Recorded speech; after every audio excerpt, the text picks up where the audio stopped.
Led by the Usher of the Black Rod, Her Excellency the Right Honorable Mary Simon, Governor General of Canada, and the Honorable Raymond Gagné, Speaker of the Senate.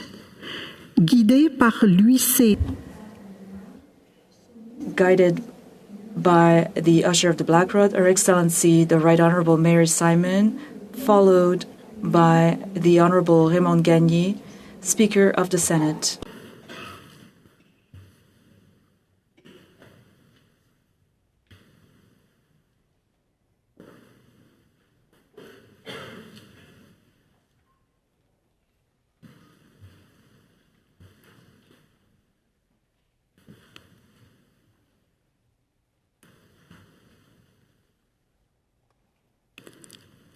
Please rise for the arrival of the official party.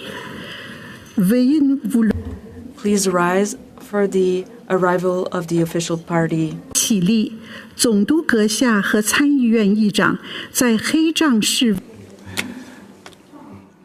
Please rise for the arrival of official party. Her Excellency the Right Honorable Mary Simon, Governor General of Canada, and Honorable Raymond Gagné, Speaker of the Senate.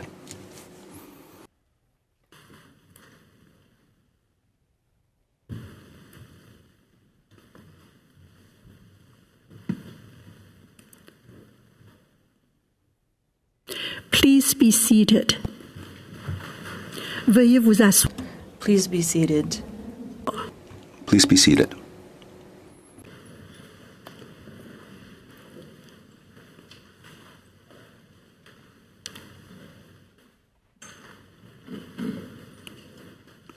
Your Excellency, the Right Honorable Governor General of Canada, Your Honorable Speaker of the Senate, Honorable Minister, Your Honor Lieutenant Governor of Ontario, distinguished guests, ladies and gentlemen, good afternoon.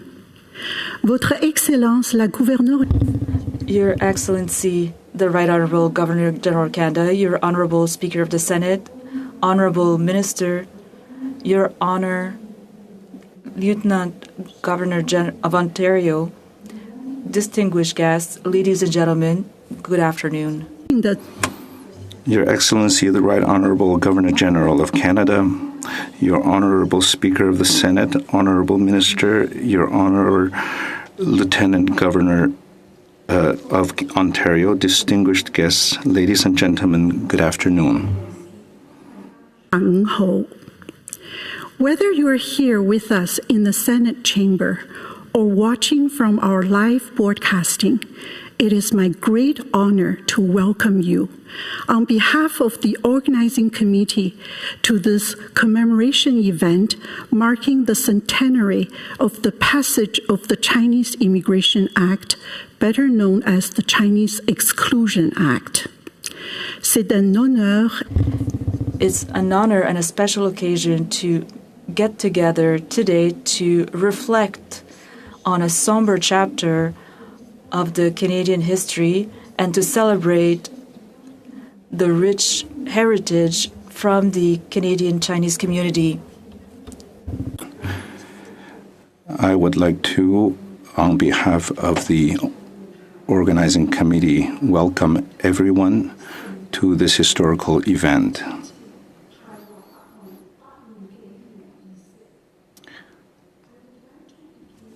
Acknowledging that the land on which we gather is the traditional unceded territory of the Algonquin Anishinaabe people. We respect the continued connections with the past, present, and future in our ongoing relationships with Indigenous and other peoples within the Ottawa community. J'aimerais commencer. I'd like to state that we are located on the land of the Algonquin and Anishinaabe. We respect the connections with the past, present, and future in our ongoing relationships with Indigenous and other people within the Ottawa community. I would like to As early as the 1850s, the first generation of Chinese immigrants to Canada shed their blood and sweat and even gave their lives to build the Trans-Canada Pacific Highway, which did not apply to any other immigrants. On July 1st, 1923, the Chinese Immigration Act, better known as the Chinese Exclusion Act, replaced the head taxes. This banned most forms of Chinese immigration into Canada and required those of Chinese descent already living in Canada, including the Canadian-born, to register with the government in order to stay in the country. La loi de l'exclusion. The Chinese Exclusion Act was used for almost a quarter century. It separated families and inflicted pain for a long time in the Canadian Chinese community. To May 1947, under pressure from the Canadian community, that the government finally repealed the Exclusion Act. Today, in 2023, we are here to recognize the devastating impacts of these discriminatory laws to the Chinese Canadian community. It is crucial for all of us to reflect on the generational psychological toll the community has endured. The act inflicted fear, suffering, and trauma. It separated families for decades and created a sense of exclusion and discrimination that have persisted to this day. 100年前的排华法案给 The Chinese Exclusion Act of a century ago caused immeasurable and indelible damage to the Chinese Canadian population. Not forgetting what happened before can help us learn from it afterwards. Today, we're collectively facing up to history and reflecting on it in order to prevent the recurrence of tragedies. Justices are acknowledged, and where all individuals, regardless of their cultural heritage, can thrive and flourish. 让我们满怀自豪感和参与感，面向未来。 Let's face the future with pride and participation and work together to create an equal, inclusive, and diverse society. 共同努力建設包容、平等、和諧的加拿大。多謝。 Thank you. Welcome her Honorable Senator Mary Jane McCallum to offer prayers and blessings to start us off in a good way. Veuillez accueillir l'honorable. Please welcome Her Honorable Senator Mary Jane McCallum to offer prayers and blessings to start us off in a good way. Please welcome Her Honorable Senator Mary Jane McCallum to offer prayers and blessings to start us off in a good way.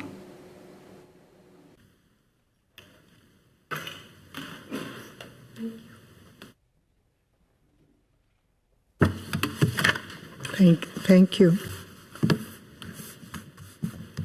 I wear my shawl today. I wear it when I honor people, and we're honoring the Chinese community today. So I'm wearing this for you. Kitsimanitu, kinanas komitten, idumstay median, kitom igaskitayan, tawanskayan, tapagitatamuyan, igwastitawa pamagawa uwit niwak utagapi mamawapitsik. Piwitap minananots, tapitawiyak, tawitsiyak, magatagskidi tamak, kwesigaskitayak, tawichisuyak. Creator, thank you for the privilege of waking another day, for the miracle of another breath, for seeing the sky, earth, water, and to see the people that are gathered here today. Creator, come and sit with us today to hear us, to help us, as we navigate our way towards peace. Creator, you, in your power and wisdom, ensured that we are not all the same and never will be. That is both the beauty and strength of the human race. Getting to know other cultures and races allows us to see the web of life and to highlight each of our strengths. We know we choose our attitudes in any given set of circumstances. Settlers were welcomed into this land, and in turn, they dispossessed the indigenous peoples of these lands. They then proceeded to forbid some, and not others, from moving freely into this country, using race as a reason to exclude, thereby practicing race discrimination. Our humility today should allow us to say we can lift this oppression together, something we can begin to accomplish by respecting those who have been marginalized and recognizing their fundamental dignity. The First Nations and the Chinese share many things in common, some positive, some negative. Both understand the power and wisdom of the collective and the culture that goes with that. Both have ancestors that were determined and tenacious that their descendants would not continue to face obstacles, including oppression. Both have resilience and brilliance, allowing us to navigate our lives so as to become the people we were meant to be and not the limited version that nation state wanted us to believe. I have had the privilege to work with the Snuneymuxw First Nations in BC and heard the history of the close connection between the Chinese community and the First Nations. Of this relationship, Elder Joan Brown stated, "In my family research, I discovered one of my father's siblings that I didn't recognize. His name was Sam Wise. I asked my father, and he said, 'Oh, that is someone from the Chinese community.' He had nowhere to go, so my grandparents adopted him." Elder Brown continued, "This to me always speaks of the way of the old people and the land, recognizing that we are all one family, regardless of age, gender, or ethnicity." Creator, give us the insight that as parliamentarians working through guidance from community, we are instruments of transformation towards peace. We have the ability to understand Canada's history and how the Chinese people were treated. We need to acknowledge this violent past of Canada. Knowing what we know now, how can we continue on the same path? We are capable of creating, sustaining, or destroying the patterns that determine the life course of oppressed peoples. When looking at what had enabled the history of Chinese exclusion, marginalization, and brutal violence, we can learn, improve, and put together a strategy on how to respectfully live together. Let our legacy be defined by our introspection to see what has brought us this far, the courage to decipher the truth, and to our resolve to do what is right. As a country, we need to change behaviors and thinking that no longer fit who we are becoming as diverse citizens of this great country that we all call home. To our Chinese grandfathers, grandmothers, brothers, and sisters, we hold you in our hearts, but on July 1st, we will hold you a little closer. Thank you.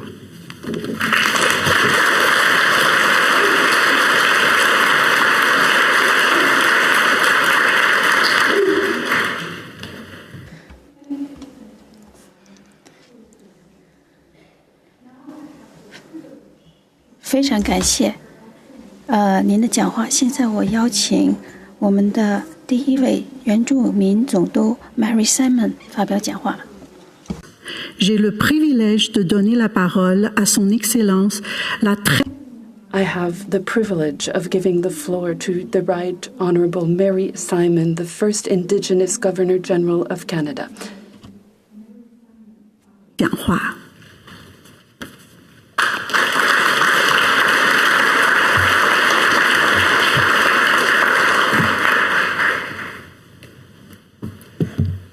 Good afternoon, everybody.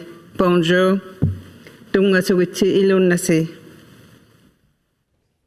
Before I begin, I would also like to acknowledge that we are gathered on the unceded territory of the Algonquin Anishinaabe people who have lived on and cared for this land for thousands of years.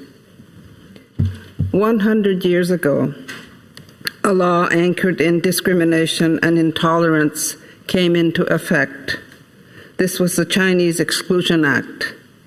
We are gathered today to acknowledge the harm it caused to families, communities, and our country.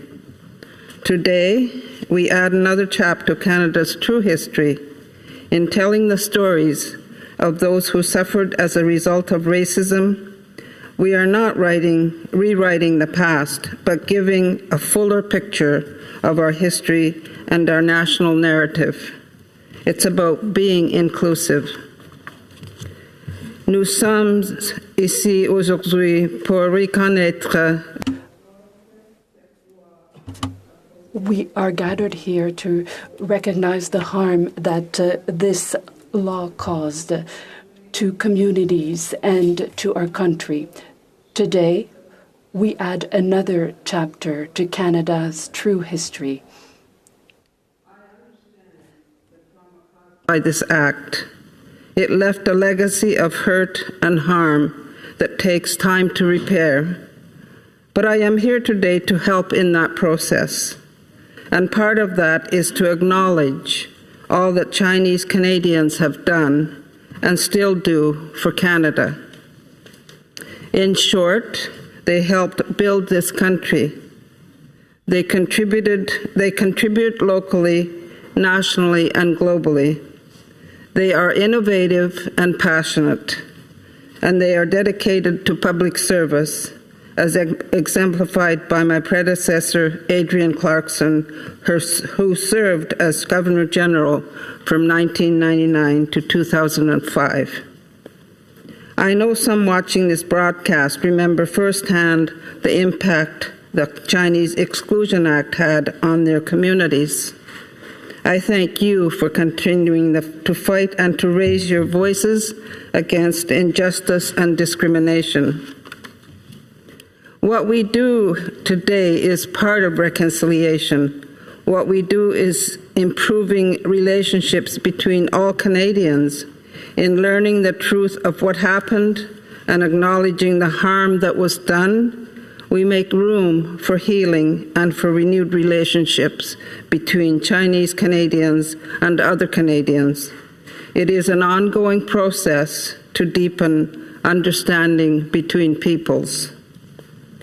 Many may not realize that the relationship between Indigenous peoples and those of Chinese descent is historically strong and long-standing. Chinese laborers built the railway and mines. Piece by piece, they helped build the infrastructure of this country, and Indigenous peoples supported them during this time, providing medicine and food. They helped each other. When the law prevented Chinese businesses or restaurants from serving white Canadians, Indigenous peoples frequented these places. And it was Chinese people who gave Indigenous people jobs when no one else would.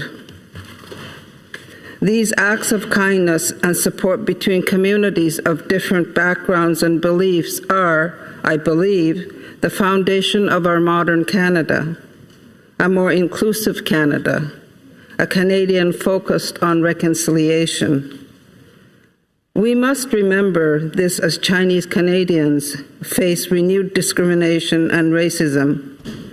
History is there to teach us lessons, and we should reject sentiments and acts of racism and discrimination that we see today. Last week, the Canadian population hit 40 million. That is 40 million stories of hope, determination, pride, strength, struggle, renewal, challenge, and resilience. The story of Chinese Canadians is part of our overarching narrative, and it's a story more than a century in the making. They are an integral part of our country and a part of who we are. To everyone here in the Senate, to everyone watching across the country, let us all remember the mistakes of the past, learn from them, and let us build a more inclusive future together. Rappelons-nous les erreurs du passé pour Let's remember the mistakes of the past to build a more inclusive future together. Miigwech nakumik.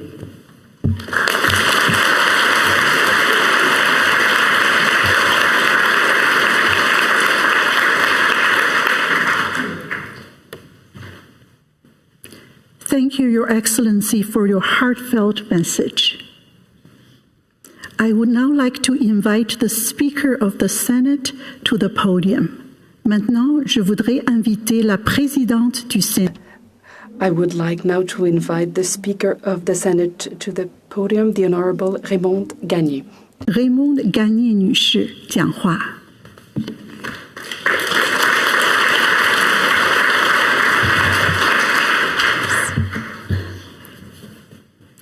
Son Excellence, Honorable Senators, invités, distinguished guests, nous nous réunissons. Today we gather in the Senate to solemnly reflect on the 100th anniversary of the Chinese Exclusion Act. We recognized that our collective responsibility in charting Canada's path forward requires reflection on our past. Nearly a century ago, on July 1st, 1923, our federal government enacted a law that effectively barred Chinese citizens from entering Canada for a period of 24 years. This moment in our history serves as a stark reminder of our duty to uphold and protect the principles of equality and inclusivity, values that define the very essence of our nation. 23, otherwise known as the Chinese Exclusion Act, was introduced with the goal of curbing Chinese immigration to Canada. Prior to this act, discriminatory Chinese head taxes where Chinese citizens had to pay $50, $100, and then $500 to enter Canada had failed to slow Chinese immigration to Canada. During the legislative debates of that time, the federal government candidly acknowledged its goal of excluding Chinese citizens, in particular laborers, from entering Canada. Despite Prime Minister William Lyon Mackenzie King's claim that the legislation would permit the entry of select groups of Chinese citizens, the enforcement of the act presented a very different reality. While official numbers are unknown, from 1923 to 1947, Canada admitted a mere 12 to a maximum of 50 Chinese immigrants. The restrictive measures did not stop at the exclusion of Chinese citizens in Canada. Chinese citizens that were already here and that wanted to visit China could only go for 2 years, and those that would be gone for longer wouldn't be able to come back. The act also meant that Chinese people needed to be registered, even those that were born in Canada. Moreover, these people needed to carry photo identification certificates. Those that did not comply risked fines, detainment, or even deportation. The devaluation of Chinese immigrants was also apparent in a provision of the Act related to transportation. This provision mandated that vessels transporting Chinese immigrants to Canada carry just one individual for every 250 tons of the ship's weight, which essentially reduced Chinese citizens to mere cargo. The lasting impact on the Chinese community in Canada was devastating. This act and the accompanying discrimination caused heart-wrenching consequences for families. The act led to prolonged and often permanent separation between loved ones. It left men who had immigrated to Canada for work unable to bring their wives and children to join them. This ultimately resulted in the emergence of a bachelor society. Chinese communities face marginalization and an increasing sense of isolation and alienation. Lorsque nous réfléchissons, when we reflect on the impact of the Act, it is important to acknowledge efforts made to recognize our past mistakes. In 2006, the Canadian government formally apologized for the head tax, with Prime Minister Stephen Harper expressing his deepest sorrow for the subsequent exclusion of Chinese immigrants. Recently, on May 30th of this year, Parks Canada designated the exclusion of Chinese immigrants between 1923 and 1947 as a national historic event, further acknowledging that it is a difficult chapter of our history. I would like to extend my heartfelt gratitude to my esteemed colleagues, Senator Wu and Senator Oh, whose relentless efforts continue to bring attention to the anniversary of the Act's implementation. I applaud their commitment to shining a light on this chapter of our history. Their dedication serves as a reminder of the ongoing work needed to understand and address the lasting impact of discriminatory policies. As both senators have noted in speeches to this chamber, this very building was constructed in 1912 by the Grand Trunk Railway in a time prior to the Chinese Exclusion Act and before the implementation of the head taxes. When Canada was in dire need of their labor, thousands of Chinese men were recruited to assist in the construction of the western section of the Canadian Pacific Railway. Their work played a crucial role in unifying our country from east to west. It seems fitting, then, that we commemorate this moment here in what used to be the Union Station. I commend my honorable colleagues for the poignant exhibition that has been set up in what used to be the main concourse of the station. En conclusion, c'est en reconnaissant et en comprenant notre histoire, même les chapitres que nous regrettons. In conclusion, by recognizing and understanding our history, even the chapters we regret, we can build an inclusive and equitable future. Thank you for your attention.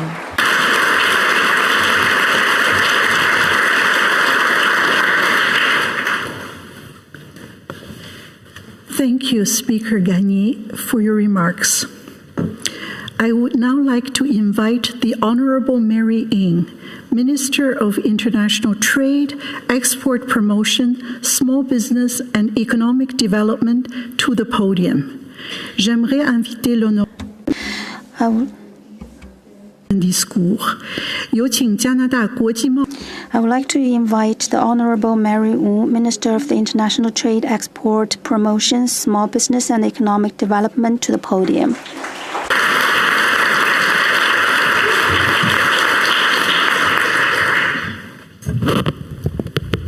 Merci. Thank you.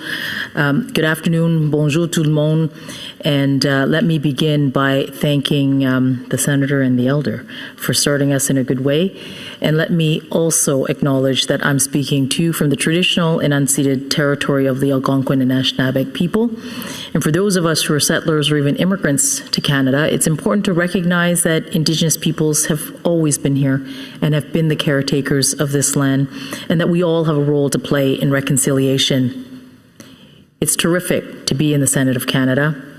Of course, with you, Your Excellency, our Governor General, the Right Honourable Mary Simons, and we have many special guests here, so pardon me for just a moment to say my welcome.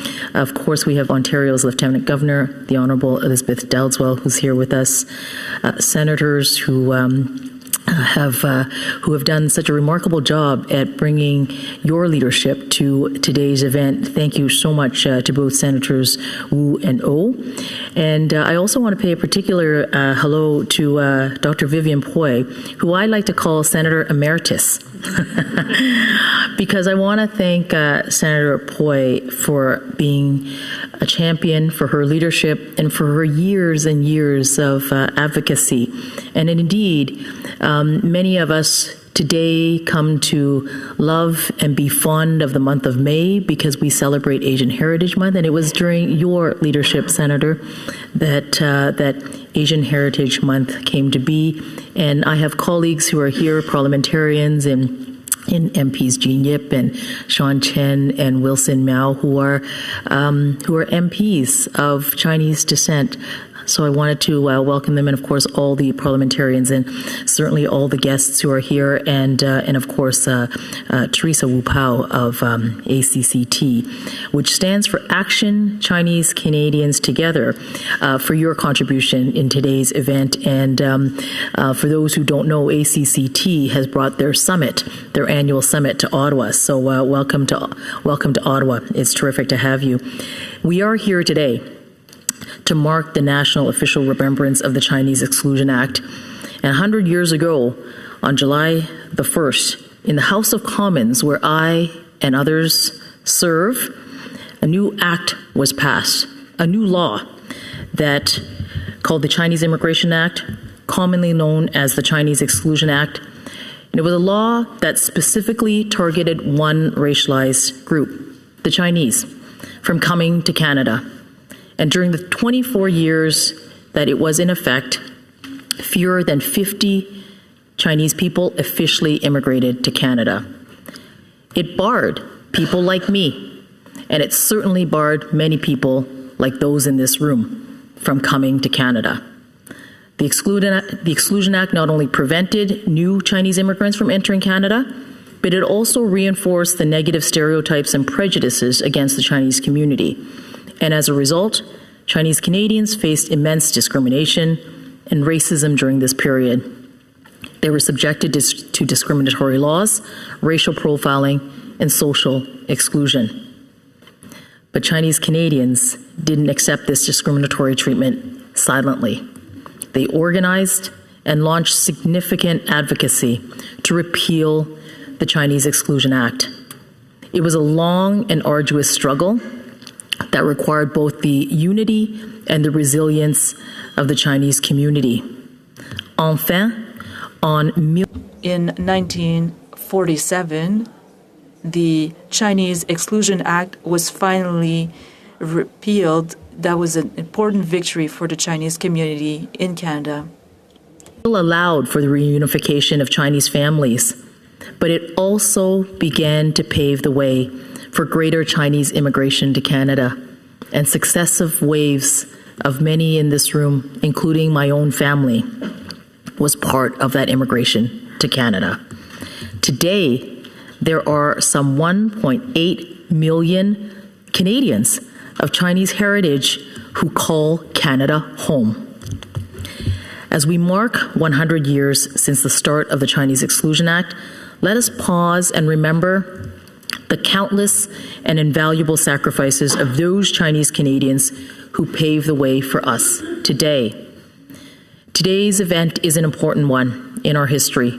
The Government of Canada has designated the exclusion of Chinese immigrants from 1923 to 1947 as a national historic event. We're also going to be revealing a plaque to mark the 100th anniversary of the Chinese Exclusion Act to recognize this national event. The plaque recognizes our history and those who fought hard for us to have a fair and more equitable Canada today. The plaque will be placed at the Chinese Canadian Museum in Vancouver, which is creating a critical repository for the Chinese Canadian experience that will document the art, the history, the heritage, while also celebrating the invaluable contributions of Chinese Canadians in creating the Canada of today. Just last month, I was at the museum. It's not quite open yet, but I was there to share that the Government of Canada was going to contribute $5 million to support this important historic site. And I'm going to be there on June the 30th to open up this museum on the eve of 100 years ago when this law was passed. It's important to educate and to share with Canadians the impact of the Chinese Exclusion Act. And here, the Government of Canada is providing $100,000 to ACCT for the remembrance of the 100th anniversary of the Chinese Exclusion Act to ensure that the event is marked with the respect that it deserves and to educate Canadians not only on this sad history, but also the impact of this law and also on the invaluable contributions that are made by Chinese Canadians to our great country. Our government will also contribute $50,000 to ACCT to advance Chinese Canadian civic engagement and their leadership so that more people can take up positions of leadership. It builds on the government's important investments for the Chinatown Storytelling Centre in Vancouver and investments of nearly $2 million to revitalize the Vancouver Chinatown, as well as an investment of $600,000 for the Winnipeg Chinese Cultural Centre to upgrade those spaces so that we can ensure that we preserve the stories in that wonderful place for the future, as well as a contribution of more than $2.3 million to the Chinese Cultural Centre of Greater Toronto. And finally, to fight anti-Asian racism and racism of all of its forms, the federal government has contributed $11 million specifically so that we can tackle anti-Asian racism and racism, taking a whole of government approach to fighting racism in all of its forms. There is still much to do to continue to break down the barriers and to create a more inclusive society. But this year, it's more timely than ever to recognize our history and to ensure that it never repeats itself again. Des événements comme celui d'aujourd'hui. Events like today are very important. Respect to the legacy of Chinese Canadians, both past and present. Today, we are proud Chinese Canadians, and we contribute to every aspect of Canadian life, from business to arts and culture, to sports and science, to teachers, to frontline healthcare workers, to the professions. I see so many of you in this gallery here today, but also to political life, dare I say. I know that there are many Canadians in this room who are going to keep this 100 years of history alive, to tell the story of today and to tell it to tomorrow's generation. I know I'm going to, and use the podium that I have as a federal member of parliament and as a cabinet minister, along with my colleagues and all of you, to do that. Alors, travaillons ensemble. I look forward. Let's work together. To officially unveil the plaque at the Chinese Canadian Museum, where it will live. Together, let's keep preserving our history, celebrating our Chinese culture as Canadians, and let's stand together to support the generations to come. We have much to be proud and we have much work to do. Merci beaucoup. Thank you.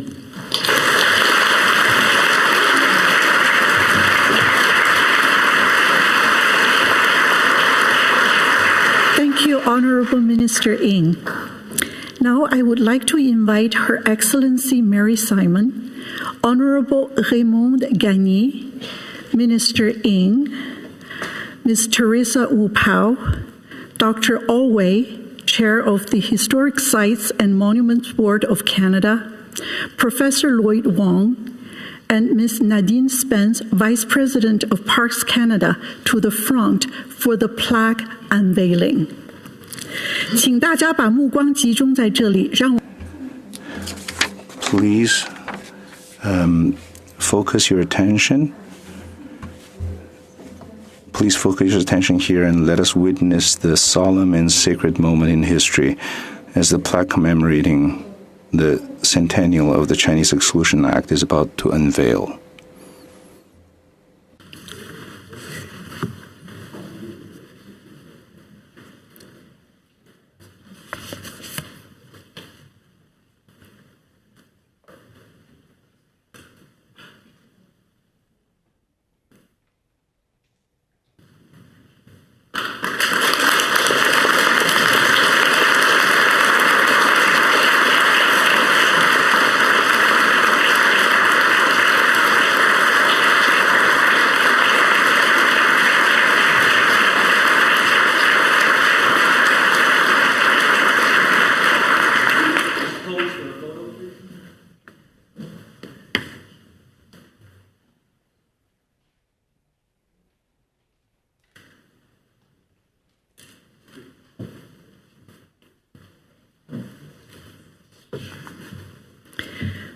The plaque reads, on July 1st, 1923, Canada prohibited Chinese immigration.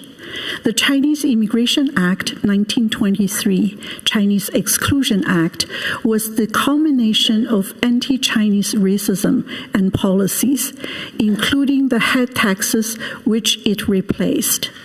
All Chinese persons living in Canada, even those born here, had to register with the government or risk deportation, fines, or imprisonment. The act impeded family reunification, community development, social integration, and economic equality. Chinese men and women and their allies challenged this racist law, leading to its repeal in 1947. Still, their fight to dismantle racist immigration restrictions continued. Le 1er juillet 1923. On July 1st, 1923, Canada prohibited Chinese immigration. The Chinese Immigration Act 1923, Chinese Exclusion Act, was the culmination of anti-Chinese racism and policies, including the head taxes which it replaced. All Chinese persons living in Canada, even those born here, had to register with the government or risk deportation, fines, or imprisonment. The act impeded family reunification, community development, social integration, and economic equality. Chinese men and women and their allies challenged this racist law, leading to its repeal in 1947. Still, their fight to dismantle racist immigration restrictions continued. On the 1st of July 1923, Canada prohibited Chinese immigration. The Chinese Immigration Act 1923, otherwise known as Chinese Exclusion Act, was the culmination of the anti-Chinese racism and policies, including the head taxes, which it repealed. All Chinese persons living in Canada, even those born here, had to register with the government or risk deportation, fines, or imprisonment. The act impeded family reunification, community development, social integration, and economic equality. Chinese men and women and their allies challenged this racist law, leading to its 1947 repeal. Still, their fight to dismantle racist immigration restrictions continued. Dr. Olway to the podium. J'aimerais inviter Dr. Olway. I would now like to invite Dr. Olway, who is the chairman of the Historic. I would like to invite Mr. Dr. Olway, chair of the Historical Sites and Monuments Board of Canada.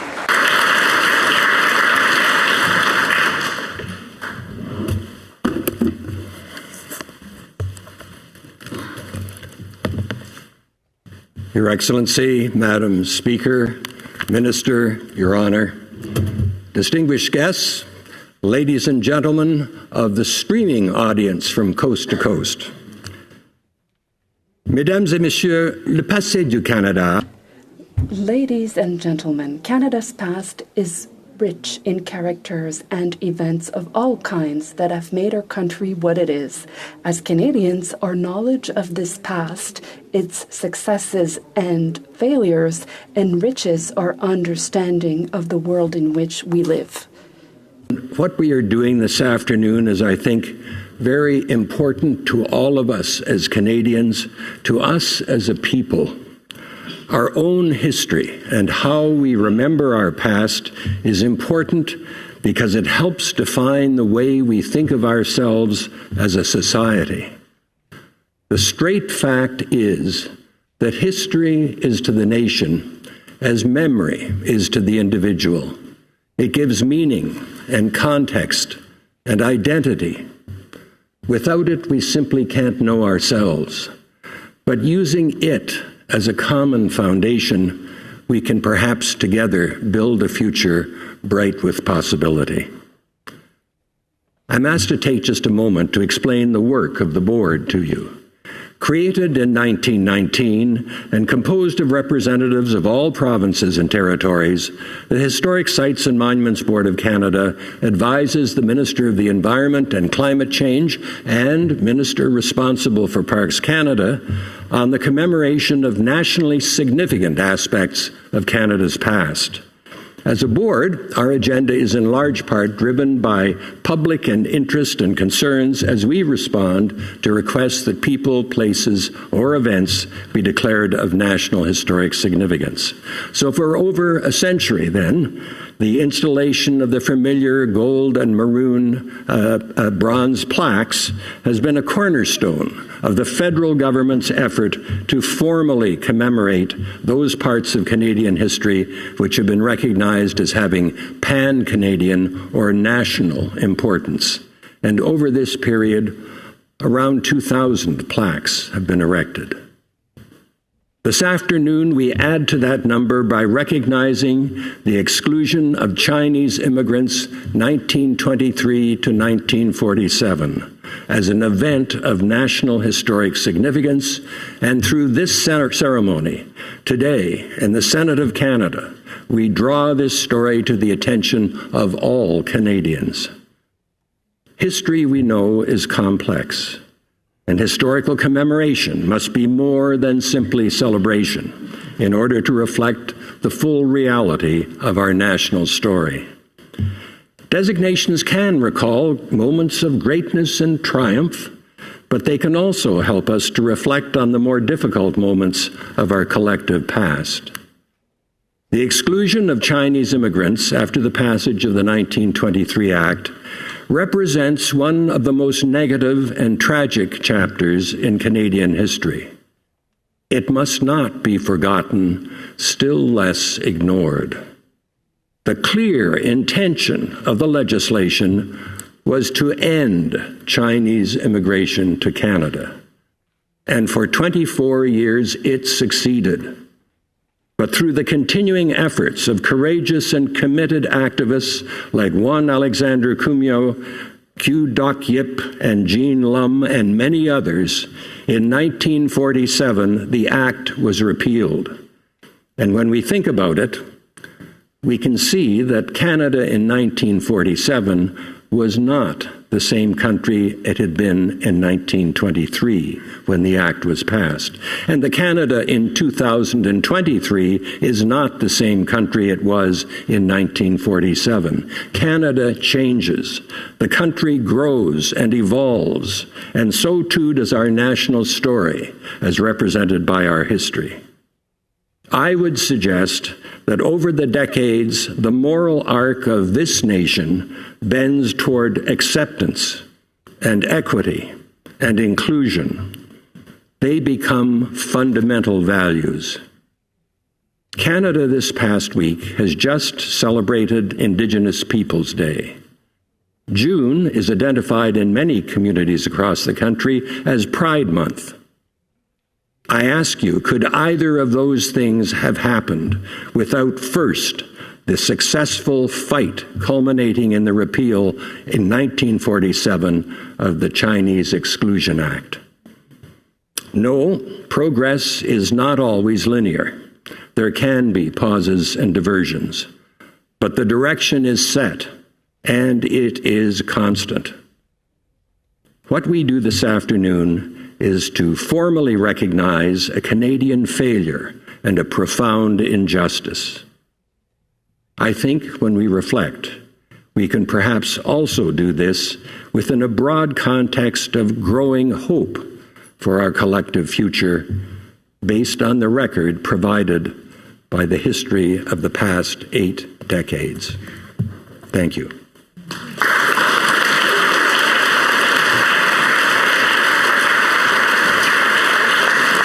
Thank you, Dr. Alway. Next, I would like to introduce our first performance of the day. Please welcome the Go Ballet dancers performing Pathways to the Future. 请欣赏芭蕾舞表演《通向未来之路》。Veuillez accueillir.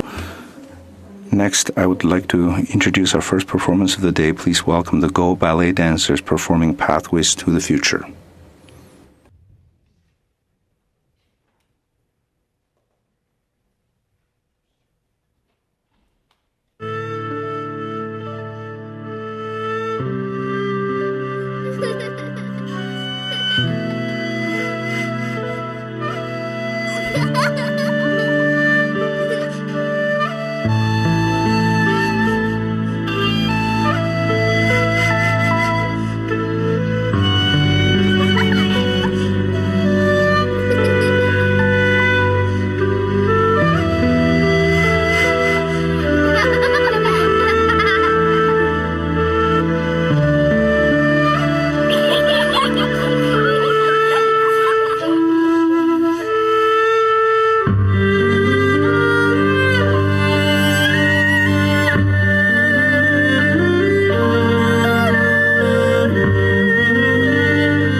Your Honor, Honourable Senators, Members of Parliament, distinguished guests, ladies and gentlemen, friends, 尊敬的总督阁下，尊敬的贵宾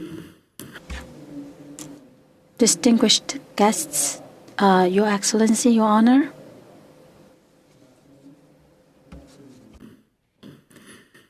Gathered here in the Senate chamber, which is on the traditional territories of the Anishinaabe Algonquin, are Canadians who have come from across the country to take part in today's event. Gathered on the traditional lands of many other Indigenous peoples are thousands more who are watching this ceremony via live stream. From the Pier 21 Museum in Halifax, to the Toronto and Calgary Public Libraries, to the University of British Columbia, Canadians are taking part virtually in this truly national event at one of nearly 400 registered viewing parties. To all of you who are watching online, I want to say that your presence is felt in this chamber, and all of us here in Ottawa thank you for being part of this historic commemoration. We are so fortunate to have Go Ballet kick off today's event with their original dance, Pathways to the Future, which was specially choreographed for this occasion. You will have noticed that the dancers bowed a few times at the end of their performance. This was not only to acknowledge your appreciation, but it was also an artistic rendition of the ritual bowing that many Chinese observe when they remember and honor their ancestors. Which is why we are here today, on the 100th anniversary of the enactment of the Chinese Exclusion Act. This ceremony, like so many other events that are taking place across Canada in 2023, is not only about a 100-year-old law, it is above all about the Chinese in Canada who paid the price of that vile legislation and the trauma that afflicted the Chinese community for years to follow. You will see the faces of some of the ancestors we honor today in the exhibition on display in the concourse of the Senate of Canada building, where we will be holding a reception after this ceremony. And when you have finished looking at the portraits of Chinese men, women, and children who were subject to the head tax and other compulsory registration schemes, I invite you to then study the documents also on display in the Senate concourse, which record how the Parliament of Canada went about making the Chinese Exclusion Act possible. The speeches given in support of the Act are difficult to read, especially for me, since I am a senator from British Columbia. After all, it was senators from BC 100 years ago who argued the most ardently for Chinese exclusion. For what it is worth, the Senate of Canada made the Chinese Immigration Act of 1923 less harmful than it could have been. The upper house removed the requirement for a language test to apply to Chinese already in Canada that the House of Commons had passed. That provision if kept, would have likely led to the mass deportation of Chinese who were deemed to be not sufficiently fluent in English. Perhaps the thought of having to find a way of transporting thousands of Chinese across the Pacific was the impulse behind this outburst of sober second thought. But it was in any event a slim lining of silver in an otherwise dark and ominous cloud that lingered over the Chinese for 24 years. The harm caused by the Exclusion Act on Chinese in Canada and on the generations to follow cannot be overstated. You will hear as much in the protest song, Never Forget July 1st, 无忘弃妖, written 100 years ago, which will be sung later in our program. But it is a measure of the courage and resilience of those who were ensnared by the act that the Chinese community did not abandon hope, shrivel up, and wither away. On the contrary, the community campaigned for the repeal of the act through words and deeds and were finally rewarded in 1947. The first Chinese Canadian to cast a vote was Wan Kam Yao, Wen Jingyou, who, though trained as a lawyer, was prohibited from being called to the bar because he was Chinese. He paved the way for others to join the legal profession, including, in 1946, the first Chinese woman to be called to the Canadian bar.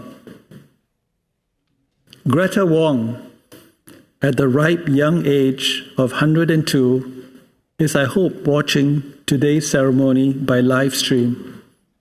And she is perhaps the only person attending our event who lived through the entire period of Chinese exclusion.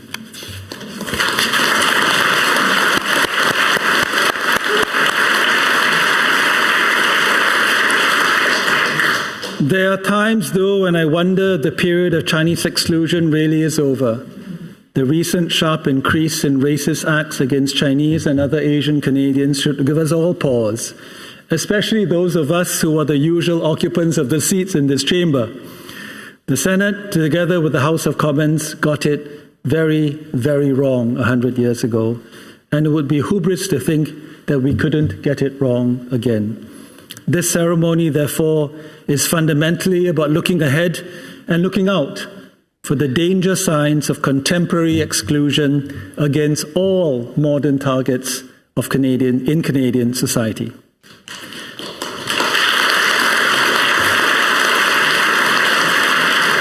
Chinese Canadians have always sought to fight exclusion by embracing ever more closely the country that sought to exclude them. They did so by building a railroad that they could have not expected to benefit from. They did so by volunteering to fight for a country that did not recognize them as citizens. They did so by excelling in the trades and professions that make Canada successful, even when they were barred from full participation in these roles. And they did so by giving back to society through good works, even when their good works were not given equal recognition or were looked upon with suspicion. And they continue to do so today. You, all of you, continue to do so today. There are innumerable examples of how Chinese Canadians have embraced ever more tightly this country, Canada, as an antidote to the historical exclusion that their forebears faced, and of how they achieved spectacular success in all professions and callings. Our next speaker is one such example. It would be shorthand to say that he is a Chinese-Canadian business success story, but that would only be a shorthand because he represents so much more than business success. I'm going to let him tell us his story. Ladies and gentlemen, please welcome to the podium the President and CEO of H.Y. Louis Limited and the Chairman of London Drugs, Dr. Brant Louis.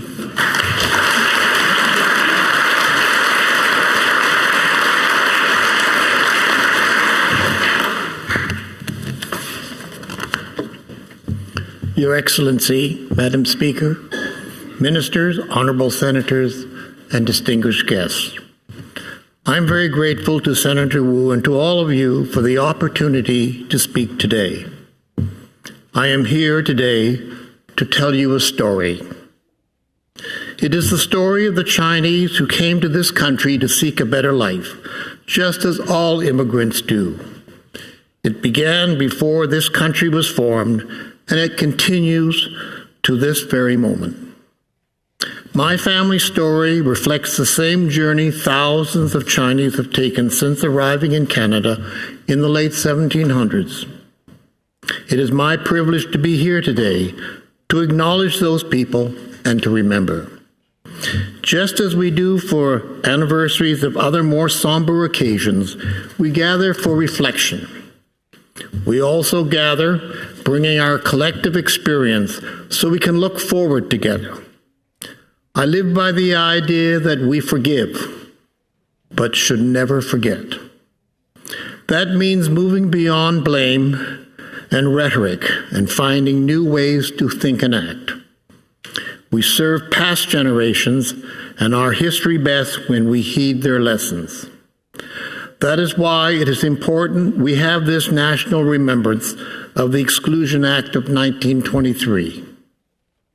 It was Winston Churchill who said, "The longer you can look back, the farther you can look forward." It may be hard for most Canadians to look back at 1923 and understand what might have warranted the Exclusion Act to be passed into law. In fact, we must look further back for the genesis of what would become one of the most harsh and discriminatory acts in our history. The seeds were planted in the need for labor to complete the Transcontinental Railroad. Once the project was complete, there was no need for the influx of Chinese who had been brought in. The Immigration Act of 1885 came into being along with the head tax. The act was modeled after similar laws in the U.S. and other countries. They were designed to discourage the Chinese from coming to those countries, as was the case here in Canada. The Chinese Exclusion Act of 1923 stopped Chinese immigration to this country for almost 25 years. It also effectively stranded thousands of men here, unable to return home, bring their families here, or to find a wife. What must never be overlooked is the loss of potential. We have no way of knowing what impact those unborn generations may have had on Canadian society. Like many Chinese Canadians living here today, the history of my family in Canada predates Confederation. My maternal great-grandfather, Sito Fanjing, arrived in Victoria in 1862. His son, Sito Yingshek, was born in Victoria in 1889. Better known as Sito Moore, he was considered a great intellectual, artist, and scholar. He was held in high regard by many in the political, scientific, and cultural communities. Interestingly, he has a direct link to today's proceedings. Well known in the community, he headed a committee to study the Chinese Immigration Act of 1923. They came up with 4 proposals to oppose the harsher elements of the new law. During this time, he also acted as the liaison between the Chinese Council and the local Chinese Canadian community. As we know, the act eventually did pass into law. However, Sito Moore helped to reduce the outright exclusion of all Chinese first proposed by the Canadian lawmakers. My paternal grandfather, Hokyat Louis, immigrated to Canada in 1898.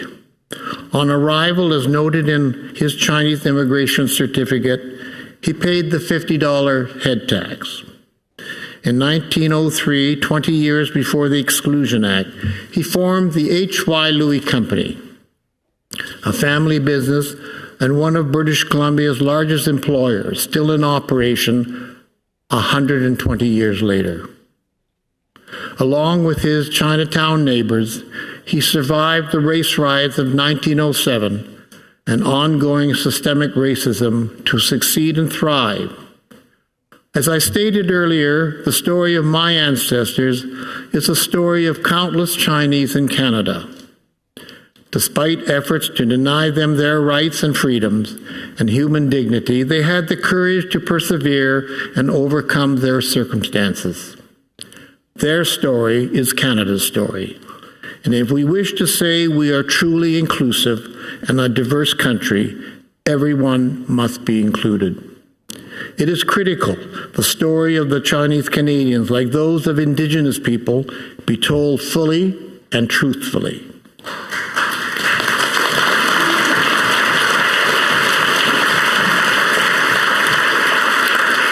Acknowledging the full history and contribution of the Chinese in Canada with events like today is a good step forward.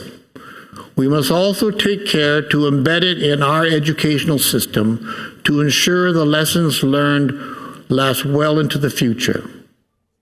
I believe the greatest privilege and responsibility we have as leaders is to pave the way for the next generation. We owe at least that to those that came to this country in pursuit of their dreams and to seek a new life. It is incumbent on us to ensure those dreams are fulfilled. They are no longer on us to ensure those dreams are fulfilled. They are no longer with us, but their stories remain. Their lives matter, and what they worked for is the fuel that should drive future generations. Those dreams that may have seemed so distant are in fact reality for young Chinese Canadians today. However, they are not without challenges. It is widely believed that this younger generation experienced less discrimination, being born more distant from the time of the Exclusion Act. In fact, what we saw in 2020 was a reemergence of racism that had always survived just under the surface. One of the recurring themes of racist remarks aimed at the Chinese Canadians during the last 3 years has been, "Go home. Go back to where you came from." That remark harkens directly back to 1923. It reflects a time many thought was in the past. It also reminds us that we must be vigilant in protecting how far we've come. As we've seen with some of our closest neighbors, rights and freedoms, long thought permanent, are being eroded and repealed.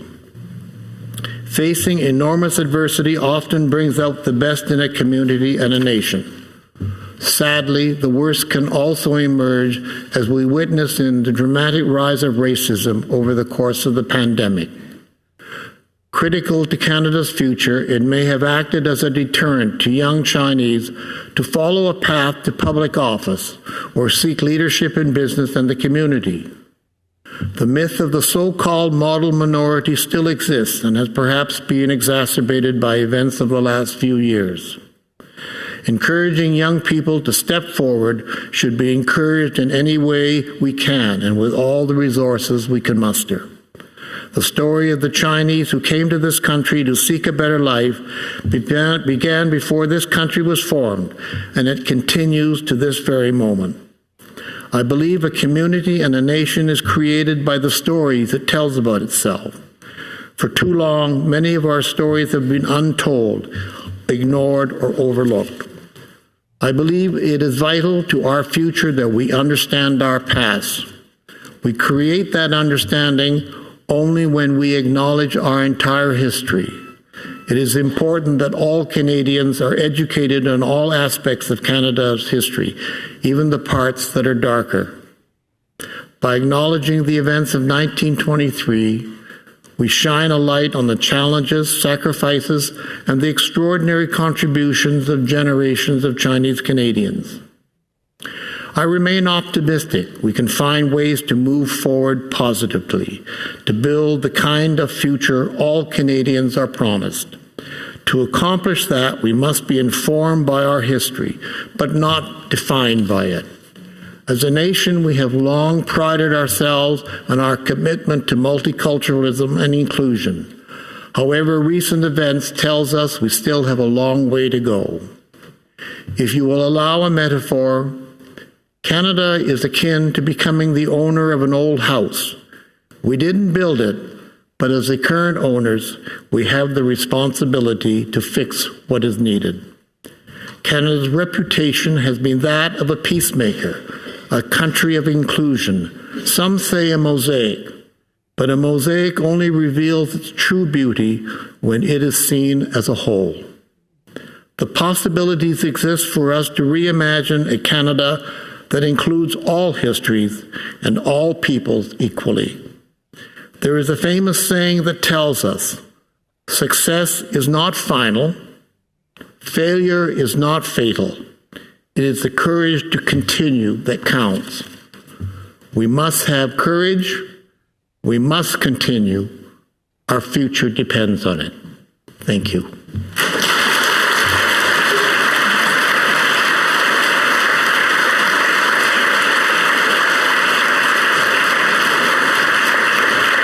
Thank you, Senator Wu.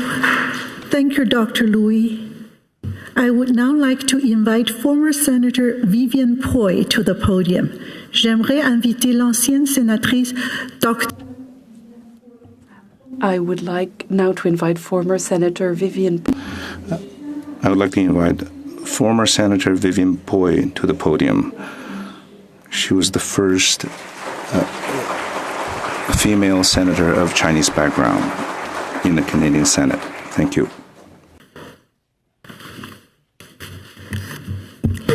Your Excellency, Your Honor, Honorable Senators, Minister, and friends. It is indeed a pleasure to be speaking in this chamber again after having been absent for 12 years. 100 years ago, the Dominion government did their utmost in exterminating our indigenous cultures and severely discriminated against anyone who didn't look European. In 1923, the Act Respecting Chinese Immigration, as was mentioned before, also known as Chinese Exclusion Act, specifically targeted one ethnic group. Now, that was very, very unusual, the Chinese. And it was adopted and assented in this chamber despite the fact that it was Chinese labor that had made it possible for the completion of the Canadian Pacific Railway through the Rockies in order to connect British Columbia to the rest of Canada. Otherwise, British Columbia would have become a part of the United States. Besides exclusion, the 1923 Act also required every person of Chinese origin or descent in Canada, irrespective of allegiance or citizenship, to register and obtain a certificate to show that they have entered Canada legally. I want to mention at this time that my husband's family, the Poy family, including our former Governor General, Adrian Clarkson, who was Adrian Poy, were on this registry. Now, the family were in Canada temporarily during the Second World War.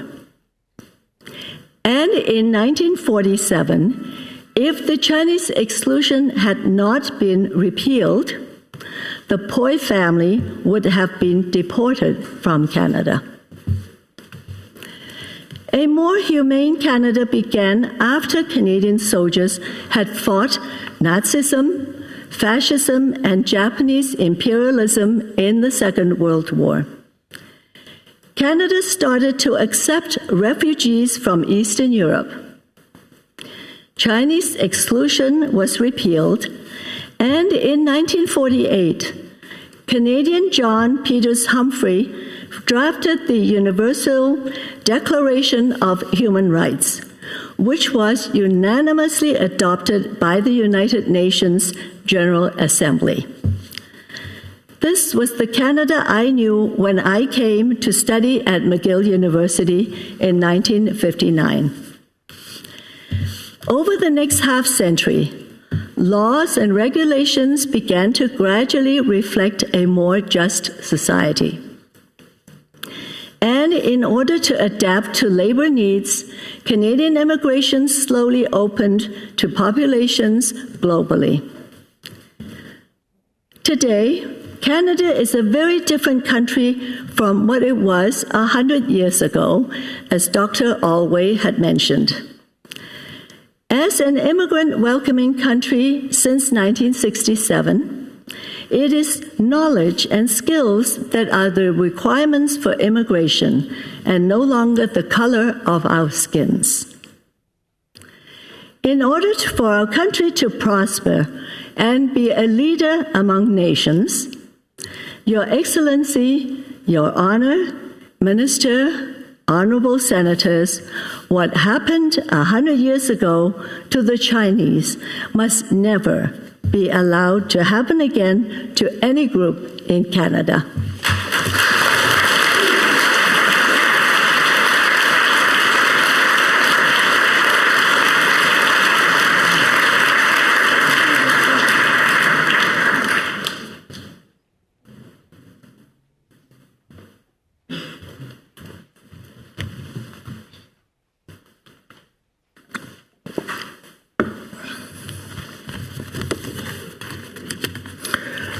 Dr. Louis Mendes, Senator Poi, thank you for your touching words.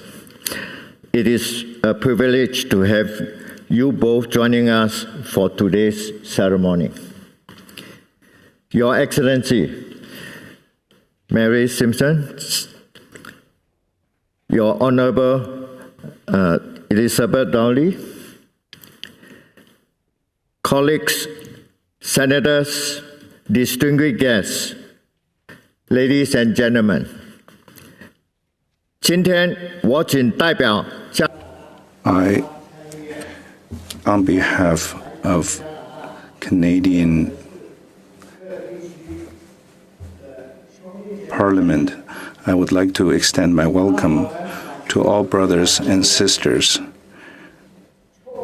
of Chinese background and to reflect this despicable act that was passed 100 years ago. Today, we would like to advocate for our effort in order to protect our rule of law and to build a more prosperous Canada.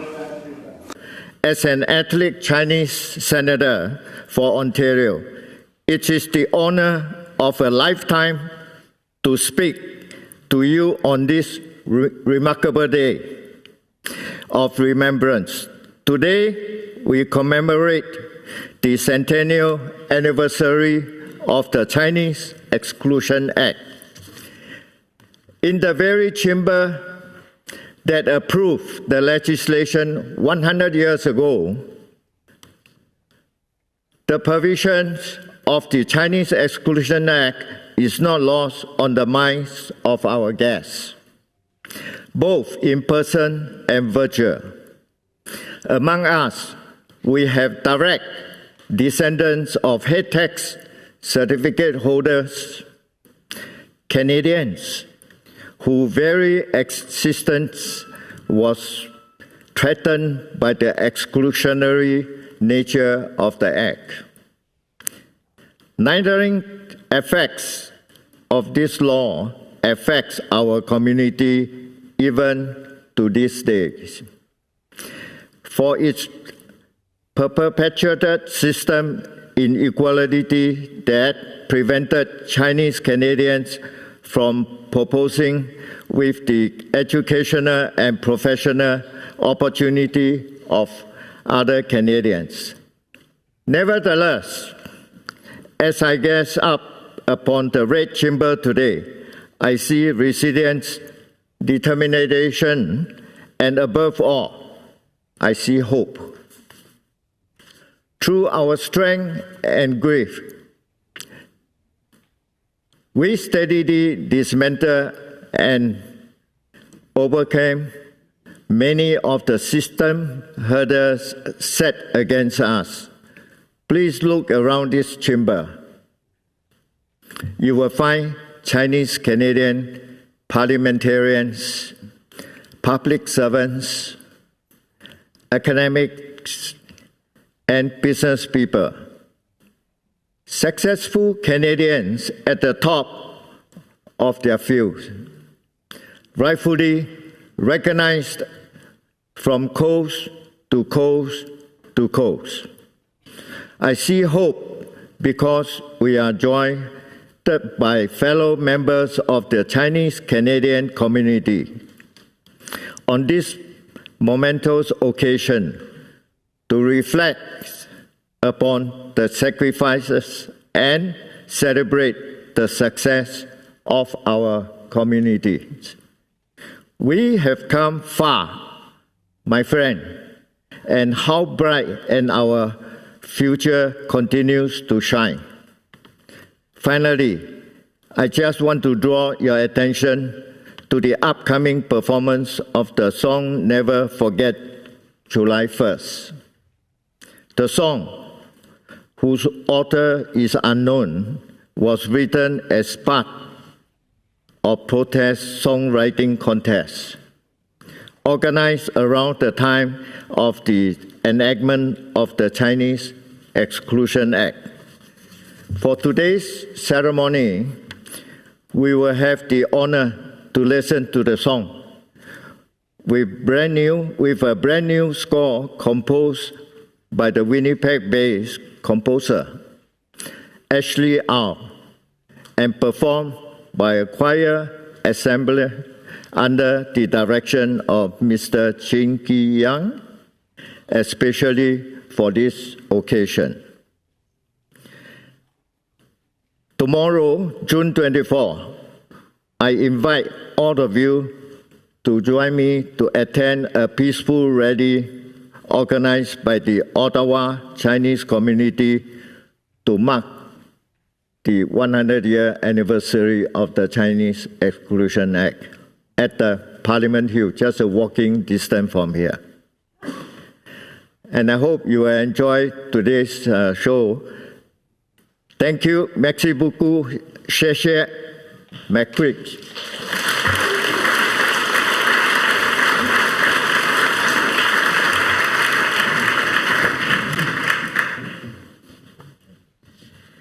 Thank you, Senator O.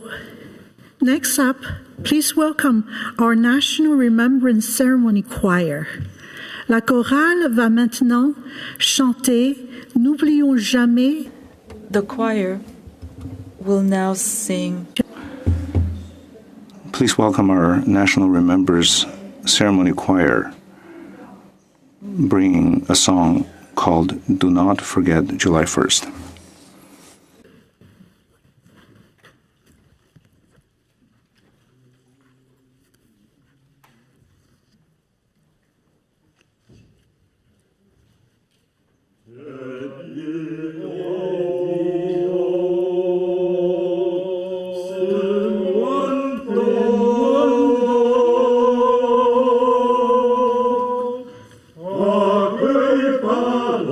Lord,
The Chinese Exclusion Act, otherwise known as the Chinese Immigration Act of 1923, was passed by this Parliament of Canada and came to force 100 years ago, as many of our speakers had referenced. It was aimed deliberately and specifically at a race of peoples, and as these peoples, our ancestors, where we see its impacts. Your Excellency, Your Honor, Honorable Senators, distinguished guests, and perhaps most importantly, fathers, mothers, sons, daughters, uncles, aunties, cousins, grandparents, friends, who have all gathered in this august chamber, and the thousands of those who have gathered to watch these proceedings in communities and in their homes across Canada. My name is Albert Wong Ka Sing. Good afternoon. That was the first time I ever used my Chinese name in Canada. In commemorating the centenary of this act, we need to turn our focus on individuals who, like us, were simply seeking a better life for themselves and, more importantly, for their family. It is in their stories where we find pain and sorrow, and where we also find determination and perseverance. My stories today that I'm going to recount begin with Wong Alexander Kum Yao, who Senator Wu mentioned, who in March 1861 was the first Chinese Canadian born in British North America. His parents immigrated to these lands. Educated here, he spoke multiple languages: Hakka, Cantonese, English, and Chinook Wawa. He completed his education and trained in law, as Senator Wu mentioned. He was unable to take the bar exam and become a lawyer, as he was not on the voters list. Despite being born here, the denial of his voting rights, a basic tenet of citizenship, resulted in a denial of a professional career in law. He applied to become a notary in 1903, but this too was denied, as he was unable to vote. He was an activist for Chinese Canadians' rights for most of his life. His son Gordon also studied law, the first Chinese Canadian to study law at UBC. Voting rights was finally restored for Chinese Canadians in 1947, as was mentioned, and Mr. Kum Yao was able to cast his vote for the first time in 1949 federal election at the ripe young age of 88. My second story involves a young teenage girl born in Hong Kong who came to Canada with her parents in the 70s, fulfilling the dreams of a maternal grandfather. Their arrival in Calgary 50 years ago marked the first family reunion of her maternal family and the first meeting of her father, who was then in his 40s, with her paternal grandfather, who was in his 60s. The fulfillment of two family milestones since the first arrival of her great-grandfathers to North America as laborers in the 1920s. That teenager graduated from the University of Calgary in 1982 with a Bachelor of Social Works and became a community activist with years serving all peoples. Along the way, she founded 6 volunteer organizations and was elected a public school board trustee in Calgary in 1995. You can't cry, Teresa. You're going to make me cry. The first Chinese woman to hold such a position. She was later elected to the Legislative Assembly of Alberta in 2008. Again, the first Chinese woman to hold that position, and became a cabinet minister and a member of the Executive Council of Alberta. Yes, the first Chinese woman to do so. That teenager who came to Canada and saw her grandparents for the first time in the 70s is our Teresa Wu Pao.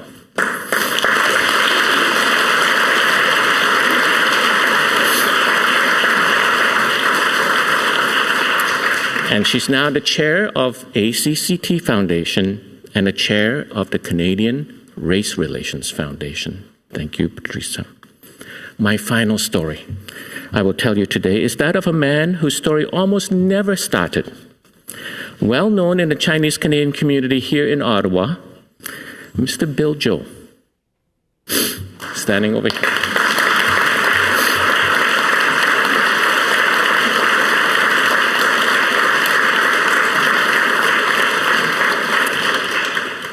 Well known in the Chinese Canadian community here in Ottawa, Mr. Bill Zhou has poured his energy, his compassion, and his resources to helping others gain a foothold in this community.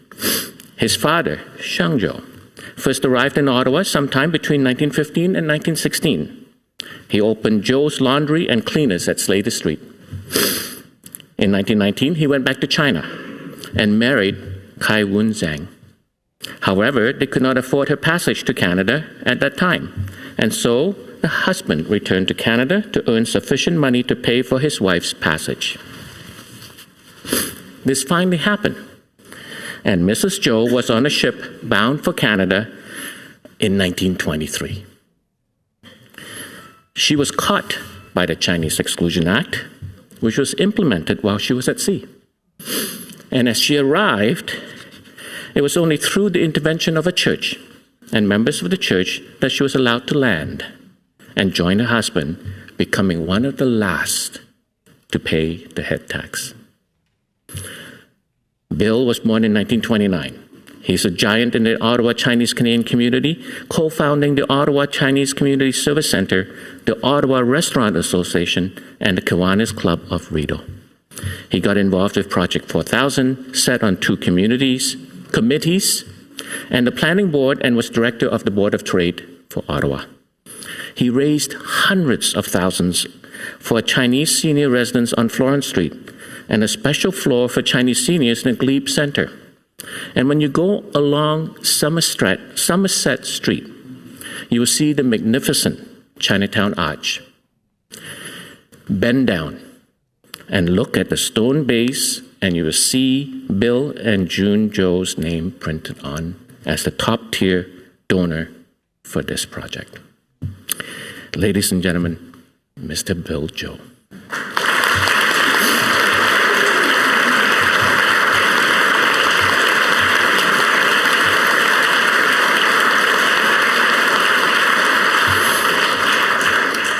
The Chinese Exclusion Act was crafted and passed by this Parliament of Canada 100 years ago.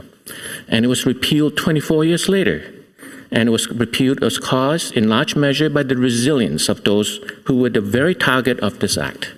Their resilience and their determination to build a life on these native lands ensured our future. By not giving up, by not going away, their determination, their perseverance, and indeed their loyalty secured our citizenship today. And our citizenship, our belonging, benefits all peoples on this land. I now invite our spoken word artist to share his performance with us, Mr. Christopher C. Chris.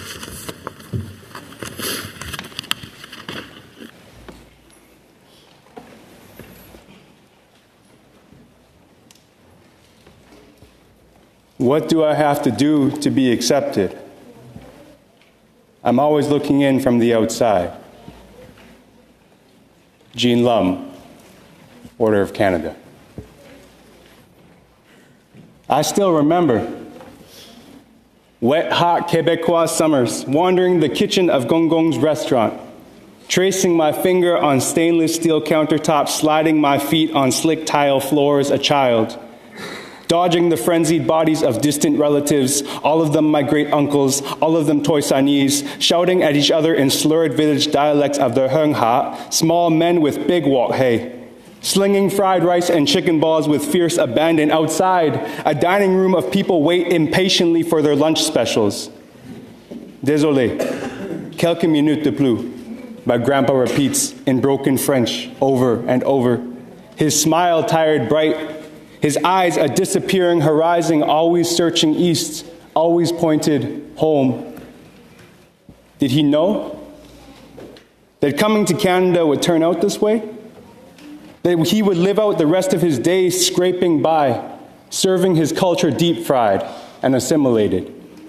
Gong Gong's restaurant was called Les Rivières Orientales, a tributary of an oriental river flowing across the Pacific, of coolies and laborers, yellow peril and cheap slaves from motherland to stolen land, bent backs and burnt hands to build railway and nation, economic immigration. We pledge allegiance to the confederation that advocates our deportation, isolation, dislocation, subjugation, denigration. See, we were never supposed to be here. We were never supposed to become doctors and engineers. We were never meant to make home from the ashes, to make kin from the masses. We know that when the Chinaman comes here, he intends to return to his own country.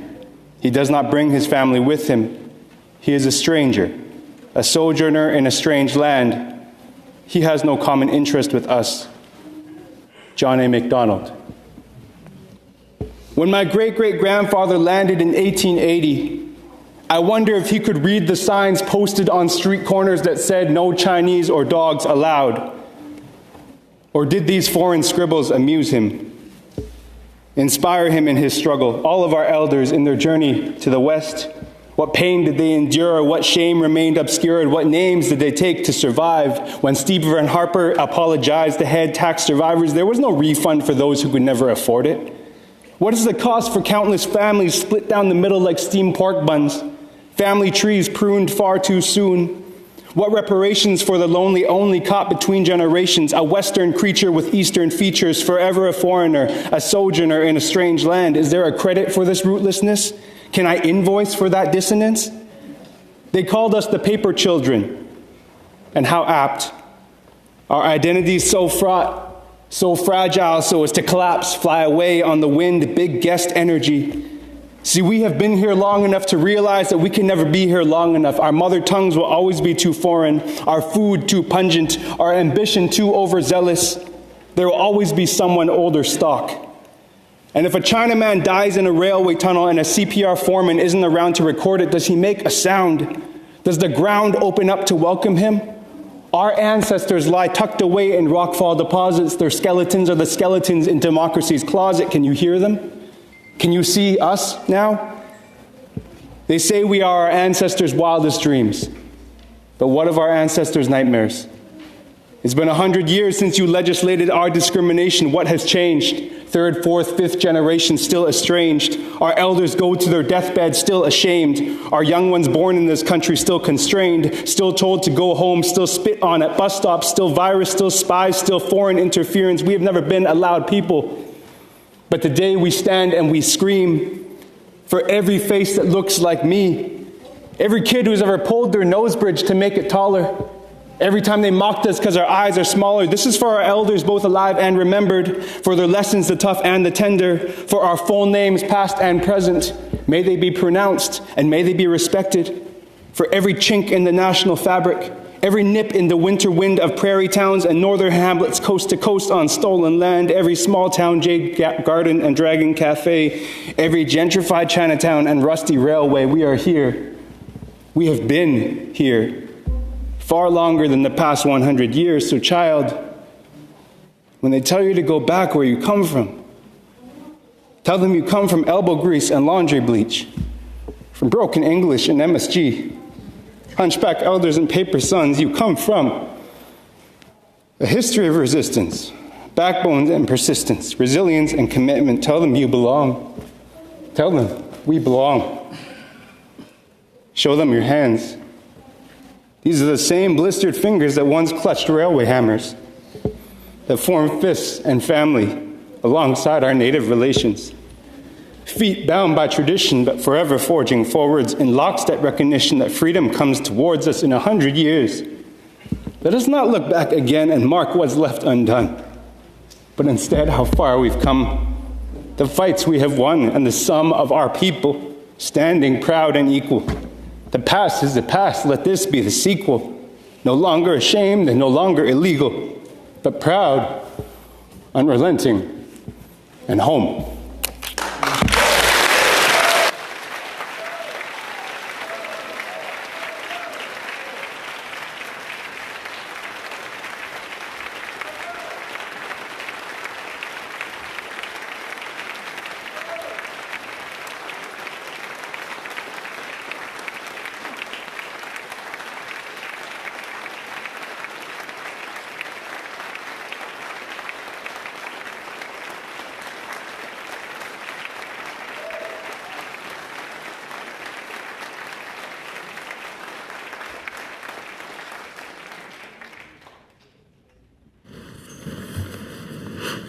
I thought being the last speaker would be easy. Your Excellency, Your Honor, Minister Ng, Honorable Senators, fellow Canadians, community members, and friends, 大家好. It is indeed my honor to address you this afternoon on behalf of the Action Chinese Canadian Together Foundation, right here in the capital of Canada, in the chamber of the Senate, House of the Sober Second Thought, where the Chinese Exclusion Act was passed and enacted on July 1st, 1923, for almost a quarter century, representing a darker chapter of Canadian history. Today's national remembrance of the centenary of the Chinese Exclusion Act, hosted by the Senate of Canada, we turned the page, starting with the recognition by the Government of Canada, Historical Sites and Monument Board of Canada, that the Chinese Exclusion Act is of national historic significance to Canada, recognizing both the historical importance of the Act and the social consequences of the Act that impacted the people and development of Canada. Today is historic that we have a gathering of a diversity of people, including many of Chinese descent, that did not have a voice in this very chamber until about 2 decades ago, when the Honorable Vivian Poy was appointed as the first Canadian Senator of Asian descent. We have Mr. Zhou.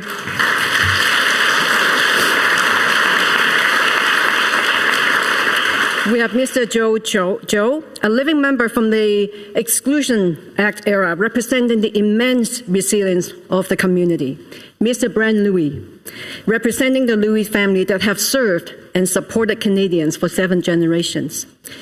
Minister, senators, trailblazer senior public servants, community leaders, educators, artists, human services and human profession and leaders. Representative from Canadian military and justice, businesses and entrepreneurs, students and activists from across Canada, remembering our collective past and telling our Canadian stories. I would also like to share a poem, not written by me, that resonated with me, that I believe will resonate with some of the other people observing today's event, written by a younger friend of mine. I consider him representing my children's generation, whom I met recently working on a Canada Day project that we have entitled Essential Canadians. And it goes, my great-grandparents built the railroad that connected and founded Canada. My grandparents ran the laundromats and restaurants that served towns all across the country. My parents started the shops and businesses that became part of the cultural and economic richness of our greatest cities. Now, like my parents' parents, and even their parents before them, I work for Canada. I look after your kids. I take care of your parents. I make sure you're healthy. I plant and harvest your food. I stock your shelves. I deliver your goods. I build your homes. I educate your sons and daughters. I run business big and small in your communities. I add to the vibrancy and cultural richness of your cities. I'm more than an essential worker. I'm an essential Canadian. I work for Canada. Canada doesn't work without me. We want you to join us to work, to serve, and to build an even greater Canada for our kids and our kids' kids, so that they will become even more essential Canadians who will pioneer, innovate, create, and lead us all to a brighter tomorrow. The Action Chinese Canadian Together Foundation, we earnestly start the next chapter tomorrow, right here at the capital of Canada, at the Aspire to Lead Leaders Summit, to contemplate what we want for the next 100 years. We will examine issues of persistent underrepresentation of Chinese Canadian in leadership, our role in reconciliation with Indigenous peoples, and working with other equity-seeking groups as leaders. We will explore what would a truly equitable and inclusive Canada look like for ourselves and our children. And as my good colleague and arts champion, Patty Pond, reminds of us, what is Canada asking of us at this moment in time? I would like to thank the Senate for hosting and the Senators' active participation and contribution in the programming of the Remembrance event today. All the staff and volunteers from the Senators' offices and the ACT Foundation. Chair of our Remembrance event committee, Judge Albert Wong, and the Government of Canada, Canadian Heritage, for supporting the public education of the Chinese exclusion in the months to come. And the amazing performances by our commissioned artists, Chan Han Go of British Columbia, and the Go Ballet dancers for the elegant and moving portrayal of the Exclusion Act, the Chinese-Canadian composer Ashley Au from Manitoba, and the choir from Ontario for encapsulating the sentiment of our forefathers who endured the exclusion and humiliation, separations and loneliness, but also the enduring hope and determination. Your efforts made possible to include the voices of our ancestors who paved the ways for us in the remembrance today. And Chris Tees, my little contribution for bringing you here. So from Yukon Territory, your poignant words reminds us of our continuing quest for full and equal citizenship, the optimism and hope of our future generations, and a generation that is finding their voices to take up their space and to continue our Canadian stories. We thank the many public entities, the Canadian Race Relations Foundation, the Nova Scotia Human Rights Commission, Pier 21 Museum, the municipalities from coast to coast, including Halifax, Calgary, Alberta, and several municipalities from the Greater Toronto Area, as well as the many community organizations and individuals that are part of the almost 500 watch parties hosts from across the country today. We thank you for your participation and support. Thank you all for partaking in today's remembrance of the 100th anniversary of the Chinese Exclusion Act and your steadfast support during this yet another challenging time for Canadians of Chinese descent. I bid you all a wonderful rest of the day. Thank you.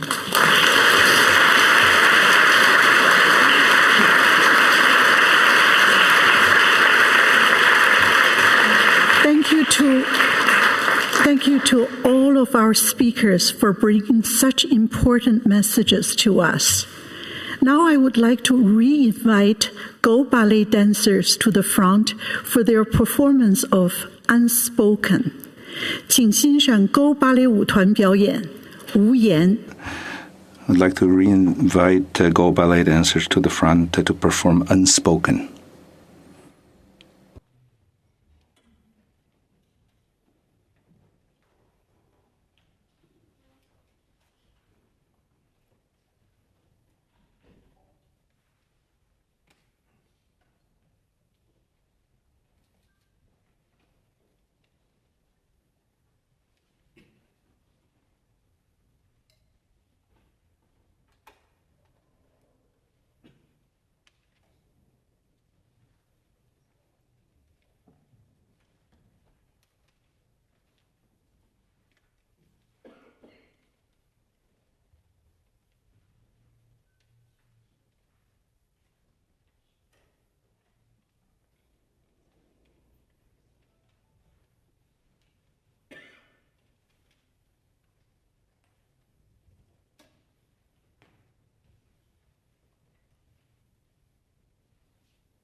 Thank you, Go Back.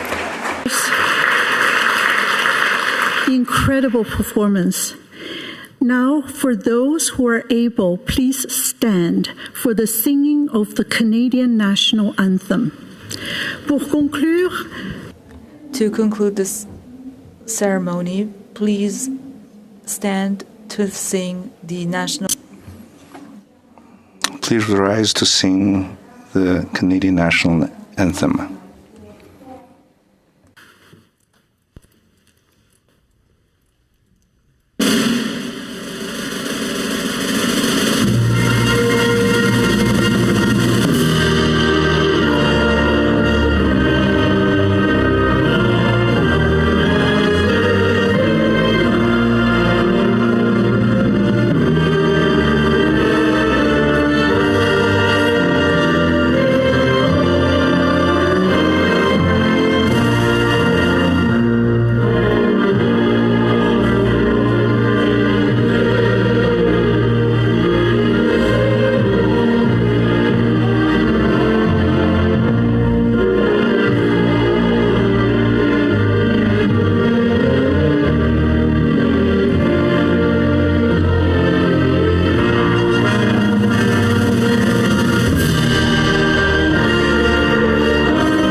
Thank you, ladies and gentlemen. Please remain standing for the departure of the platform party.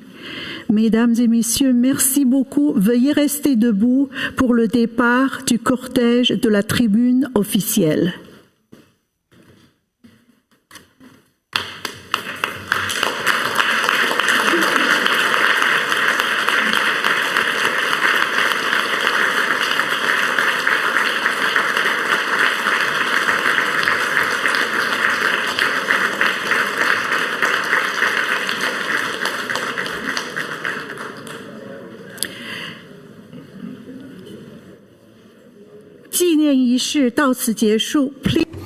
Please join us in the Senate